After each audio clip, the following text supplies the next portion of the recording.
বুকের মধ্যে দারুণ ঝড়, বুক পেতেছি গুলিকর। আমিও বলতে চাই, এখানে যদি ফ্যাসিবাদের কোন দালাল, ভারতীয় রয়ের কোন শুটার উপস্থিত থাকেন, আমি বলতে চাই আমি দাঁড়িয়ে আছি উন্নত শিরে, পারলে গুলি কর, আমি দাঁড়িয়ে আছি।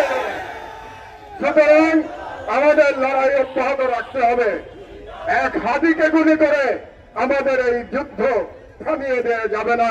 আমাদেরকে আজকে সকলকে সম্মিলিতভাবে বলতে হবে, আমরা হাদিরকে ফলো করে আমরা আমাদের মঞ্জিলে পৌঁছে যাব ইনশাআল্লাহ।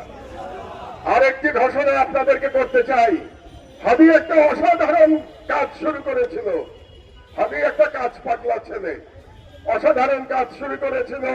কালচারাল ফ্যাসিজমকে মোকাবেলা করার জন্য সে একটা সেন্টার তৈরি করবার উদ্যোগ নিয়েছে।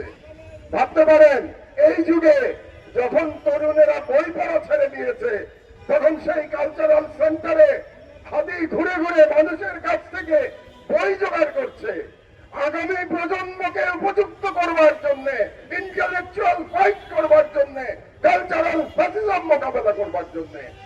এতটা দূরদর্শিতা ছিল হাদির মধ্যে।